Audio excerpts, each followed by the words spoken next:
Howdy folks, it's Tracker again with the Innovative Fiber Arts Rope Group, and in this video we're going to take a look at two alternative methods for extending our rope. So the first method will be based on a Lark's head transition to square knot. So we're going to take the tails of the rope we got to the end of, the bite of the rope we want to add on, we're going to join them together. So here's how we're going to do it. Step 1. Take the bite and form a Lark's head. Pull the tails of the old rope through that and cinch that Lark's head down on them, like that.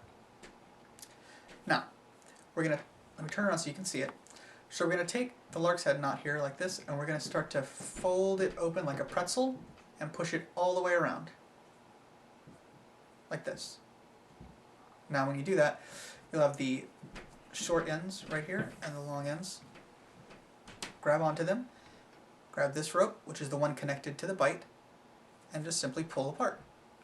When you do that, you're going to get a nice little square knot here, especially when it flattens out. See? Ta-da. Square knot. Okay. So the second method that we're going to show for extending your rope is a sheet bend.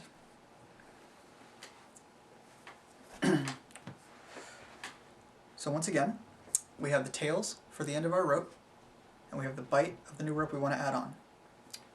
Take the tails and the bite, cross them to make an X, wrap the tails once around like this. Now take the tails, bring them through the bite, and grab on to this rope here. So once again we have the tails and the long end. Grab them in one hand like before. Grab the tails here that go to the bite and pull apart, like this.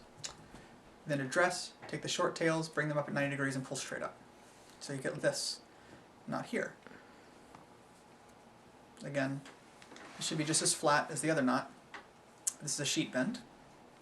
The distinctive characteristic is that the little short tails right here are going to stick 90 degrees, either up or down from the rope in line. Okay, those are two quick methods for extending your rope. Now, why might I want to use one versus the other? The square knot extension is great if your ropes are of the same diameter, and if your ropes aren't too slippery. Do be a little bit careful with those ropes that don't have a whole lot of tooth, like your synthetic ropes.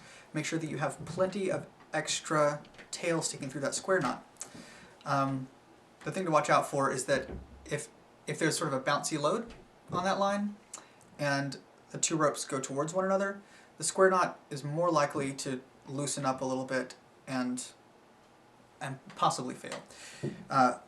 Hopefully this won't happen, and most of the time it will not happen in a rope with reasonable tooth, like any natural fiber rope, but just be careful with the synthetic ropes. You might want to throw an extra half hitch on there, or make sure you have stopper knots at the end.